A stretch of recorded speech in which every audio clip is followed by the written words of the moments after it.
이 아침에 하나님께서 우리에게 주시는 말씀은 시편 112편 1절부터 10절 말씀입니다.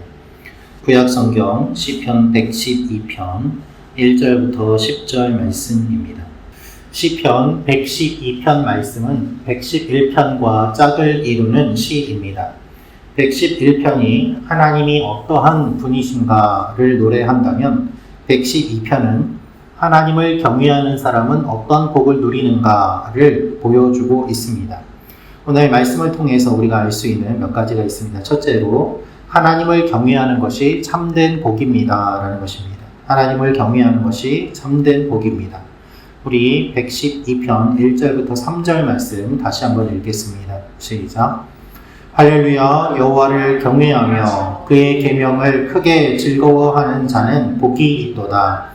그의 후손이 땅에서 강성함이여 정직한 자들의 후손에게 복이 있으리로다. 부와 재물이 그의 집에 있음이여 그의 공의가 영구히 서 있으리로다. 아멘. 1절에서 복이 있도다 라는 말은 좋은 환경이 아니라 하나님 안에서 누리는 근원적인 복을 이야기합니다. 이 복의 조건은 두 가지입니다. 첫째는 여호와를 경외하는 것이고 또 하나는 그의 계명을 크게 즐거워하는 것입니다. 하나님의 말씀 앞에 서며 하나님의 말씀을 우리가 즐거워하는 것, 그리고 하나님께서 말씀하시는 그 하나님임을 기억하며 우리의 사랑을 하나님 앞에 올려드리는 것, 그것이 가장 큰 복임을 성경은 이야기하고 있는 것입니다. 오늘 말씀을 보면은 그 계명을 크게 즐거워하기 때문에 하나님의 계명이, 하나님의 율법이 멍해가 아니라 즐거움이 됩니다. 억지로 말씀을 지키는 것이 아닙니다. 자발적으로 하나님의 말씀을 따르게 되고 하나님의 말씀을 따를 때에 이 말씀이 나에게 이루어지는 것을 보면서 아, 그렇구나. 정말 주님의 말씀이 이러한 능력이 있구나 라고 깨닫게 되고 기뻐하게 되는 것. 그것이 가장 귀한 인생이라고 성경은 말하고 있습니다. 그렇게 하나님을 크게 즐거워하는 사람은 어떠한 일이 일어나는가? 그의 후손이 땅에서 강성해질 것이라고 이야기합니다. 그리고 정직한 자들의 후손에게 복이 있다고 선포하십니다. 성경은 삶의 주인으로 우리 하나님을 모신 자의 복을 후손의 강성함과 의로운 성읍으로 이야기하고 있습니다. 세상의 성공보다 하나님의 말씀을 즐거워할 때 그것이 진정한 성공이고 복이 되고 세상의 성공 또한 따라오게 됨을 하나님이 말씀하고 계십니다. 이것을 기억하며 오늘도 하나님을 경외하며 나아가는 여러분과 제가 되기를 주님의 이름으로 축원합니다. 두 번째로 알 수 있는 것은 어둠 속에서도 빛을 발하는 삶을 살아야 합니다 라는 것입니다. 어둠 속에서도 빛을 발하는 삶을 살아야 합니다. 우리 4절, 5절 말씀 같이 읽겠습니다. 시작. 정직한 자들에게는 흑암 중에 빛이 일어나나니 그는 자비롭고 긍휼이 많으며 의로운 이로다. 은혜를 베풀며 부어주는 자는 잘 되나니 그 일을 정의로 행하리로다. 아멘. 하나님께서는 정직한 자들에게는 흑암 중에 빛이 일어난다라고 말씀하십니다. 우리의 인생에 여러 고난들이 있습니다. 어둠이 있습니다. 영적인 혼란과 경제적인 위기 같은 일들이 일어납니다.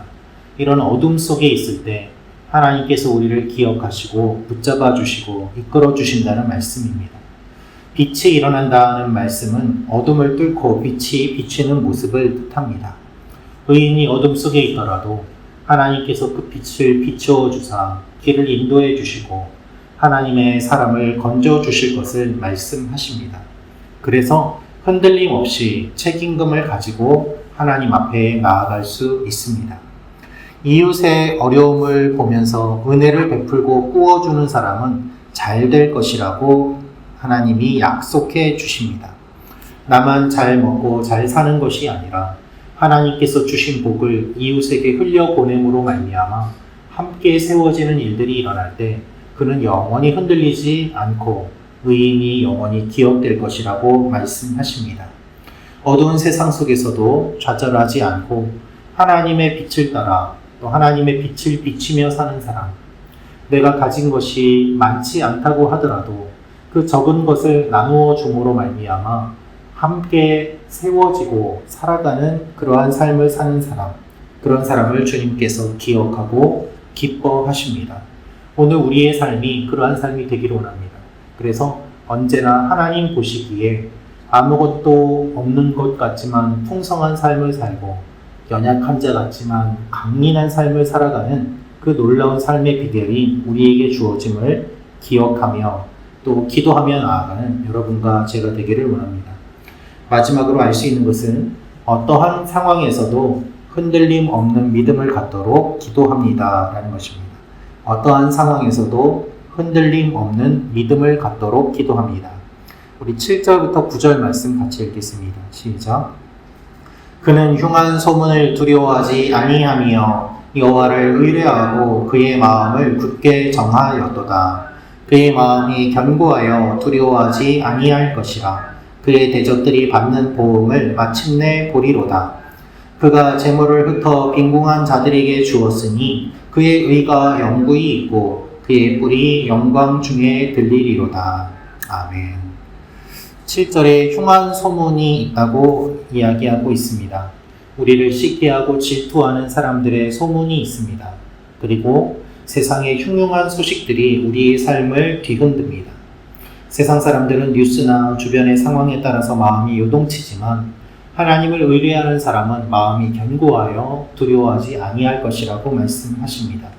그래서 마음을 굳게 정하였다는 말은 마치 배가 그 닻을 내리려서 움직이지 않는 것처럼 우리의 마음이 주님께 닻을 내림으로 말미암아 여러 파도가 밀려오더라도 휩쓸리지 않을 것을 의미하고 있습니다.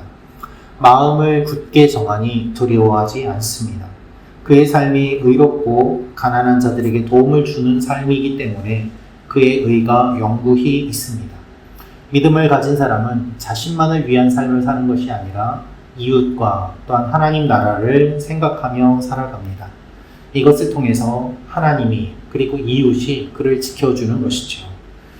하나님께서 이렇게 우리가 살아갈 수 있는 방법을 말씀해 주십니다.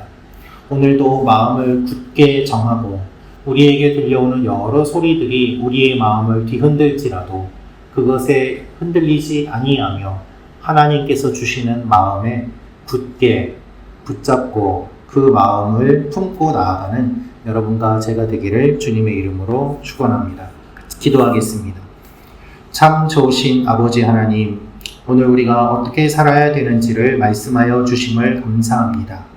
마음이 흔들리지 아니하고 하나님께 우리의 마음을 정하며 우리가 가진 것들을 나누어 주고 하나님의 은혜를 함께 나누며 같이 살아가는 귀한 일들이 우리 삶에 일어나게 하여 주시옵소서.